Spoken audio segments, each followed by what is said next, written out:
दोस्तों, अभी तक आपने हिस्ट्री ऑफ कश्मीर पार्ट 6 के जरिए 1951 की इलेक्शन, 1965 की युद्ध के बारे में जाना और अब बात करते हैं आगे की हिस्ट्री के बारे में। 10 जनवरी 1966 में उज्बेकिस्तान की राजधानी ताशकंद में भारत व पाकिस्तान के बीच पीस एग्रीमेंट हुआ, जिसमें भारत के प्रधानमंत्री लाल बहादुर शास्त्री और पाकिस्तान के प्रेसिडेंट अयूब खान ने ताशकंद डिक्लेरेशन पर हस्ताक्षर किए और भारत व पाकिस्तान के बीच सीज़फायर हो गया। भारतीय उपमहाद्वीप में कई युद्ध लड़े गए, लेकिन 1971 का भारत पाकिस्तान युद्ध ऐसा था जिसने दुनिया का नक्शा बदल दिया और बांग्लादेश के रूप में नए देश का उदय हुआ। साल 1950 से पाकिस्तान की केंद्रीय सत्ता पर वेस्ट पाकिस्तान का दबदबा था, लेकिन साल 1970 के आम चुनाव में ईस्ट पाकिस्तान के शेख मुजीबुर रहमान की अवामी लीग को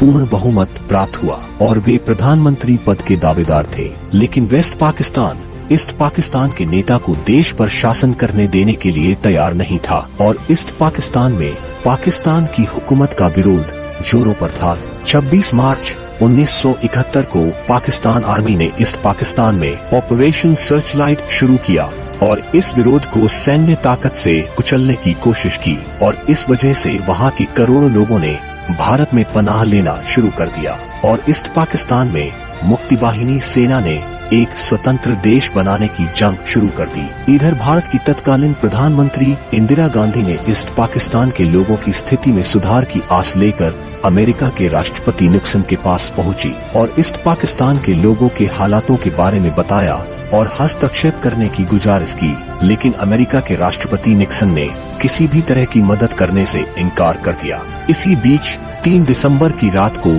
पाकिस्तानी विमानों द्वारा भारत के पठानकोट, श्रीनगर, अमृतसर, जोधपुर, आगरा आदि सैनिक हवाई अड्डों पर बम गिराए गए और जवाबी कार्रवाई करते हुए इंडियन आर्मी ने जनरल सैम मानेकशॉ की लीडरशिप में पाकिस्तान के ईस्टर्न बॉर्डर से आगे बढ़ना शुरू कर दिया और भारतीय सेना ने ढाका को 3 तरफ से घेर लिया और 14 दिसंबर को भारतीय सेना ने एक ऐसे ठिकाने पर हमला किया जहां किसी की उम्मीद ही नहीं थी। वो था पाकिस्तान के गवर्नर का घर, जहां सभी बड़े अधिकारी गुप्त मीटिंग के लिए इकट्ठा हुए थे। इसके बाद पाकिस्तानी सेना के जनरल नियाजी ने ढाका में अपने 93,000 सैनिकों के साथ भारतीय सेना के जनरल जगजीत सिंह अरोड़ा के सामने इंस्ट्रूमेंट ऑफ सरेंडर पर हस्ताक्षर किया और हार स्वीकार कर ली।